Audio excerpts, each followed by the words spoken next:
Hello, today is Wednesday, April 29th, 2020. I'm Joe Schmidt from TC2, and this is Staying Connected.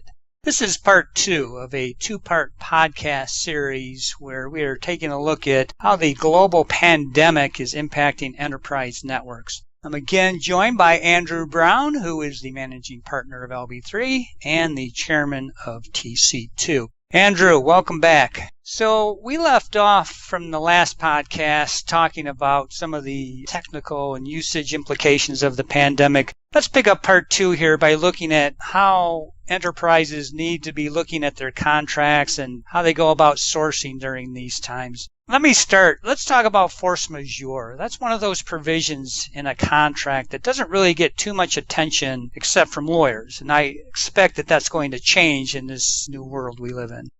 Yeah, it is a popular topic for lawyers. It's also about one of 3 phrases in French I actually know, even if I doubt I pronounce it correctly.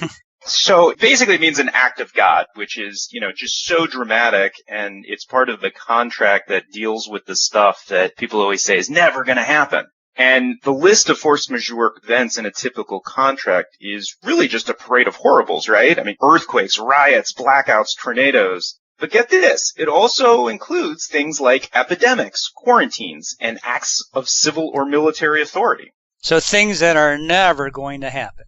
Exactly, right? Who would have thought? So nobody really wants to ever invoke force majeure because it's like the locusts have arrived, but, here we are. So traditionally, a force majeure event prevents or delays one party from performing its obligations. And in network infrastructure deals, we usually think of that in terms of something that happens to the provider that prevents them from providing the services. A hurricane knocks out their wireless towers, or an earthquake disrupts a fiber route, or whatever.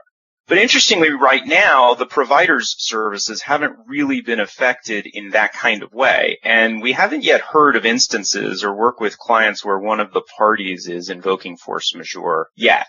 We are, however, hearing about delayed installations, but it's not always because the provider can't get to the site or isn't willing to do anything at the site. It's that the end user a lot of times can't be there to manage the installation because they don't have the people, or the site is closed to outsiders, or it's just closed in general, or whatever. So in this case, the customers are delaying performance, which could have an impact on their ability to satisfy commitments. And we've started to see instances where transitions to a new provider is being delayed because the customer can't get the services moved on the implementation schedule that they agree to. And that can create back-end problems with their incumbent provider, where their deal is kind of running out of time, as well as the inability to move to the new provider. So in all those cases, force majeure hasn't been invoked yet, but it's a possibility that we may see in the coming months as a reason for why those delays are happening.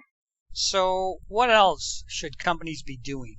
Well, I think there's a general consensus that there's going to be a longer-term impact on the economy that's going to hit a lot of businesses, and some very hard. And that may result in reductions to purchases under their agreements, either due to closed facilities or reductions in demand, whatever it might be. So companies need to take a look at changes to their spend relative to the financial commitments they have in their deals. It's really the classic business downturn that we talk about a lot when we do these sourcings.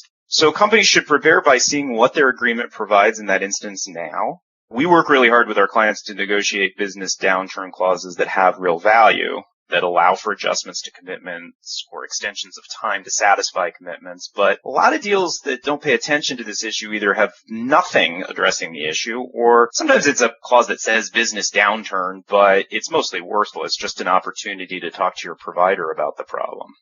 Ah, yes, the will talk provision that caused you and me to cringe. But sometimes you do have to just go and talk to your service provider. Yeah, of course. And it's always better to do that with some contract leverage. But look, if you're in dire economic straits because of this, you can go to your provider and start working with them. You may not even see a reduction in your network usage as a result of the pandemic, but you may have seen unprecedented hits to your revenue and thus your ability to pay for critical network services. So working out payment terms or delays to payment are totally legitimate reasons to go talk to your provider. You can ask for credits or even write-downs. Everything's on the table at this point. Nothing's outrageous. These are crazy times right now. Yeah, but now you get into an area where you need to be careful about what you give your vendors long-term to get some sort of short-term relief. Yeah, this always worries us, right? Vendors never let a good crisis go to waste. They can always give you savings today for long-term lock-in. So if you extend your agreement term or are forced to give them more business, just be careful about increases to your commitment that your business may not be able to support. You got to protect term commitments if you have them instead of rolling to site-specific commitments or annual commitments, the stuff carriers love to lock your business in. Be careful about giving up rate reviews or giving up rate review provisions, and make sure you don't get stuck extending a deal for a really long period of time with no ability to keep your rates at the market level. These are the core traditional tactics that carriers love to use when they can leverage them out of their customers. And make sure that if you give a supplier business for new services, you don't just blow past technical qualifications to give them the new business, because they are an incumbent, and at least take a shot at getting market pricing for those new services, even if your leverage will be limited. It's really bad to just sign up for whatever the vendor proposes in these circumstances. Yeah, that's absolutely right. All right. Thank you, Andrew. This has been a great discussion, and I think we've given folks just a ton to think about during these crazy times. Now, if you would like to have a one-on-one discussion about your pandemic or disaster planning, you can contact Andrew, me, or any of our LB3 and TC2 colleagues by giving us a call or sending us an email. You can also stay current by subscribing to Staying Connected, periodically checking out our websites, or by following us on LinkedIn. Stay well.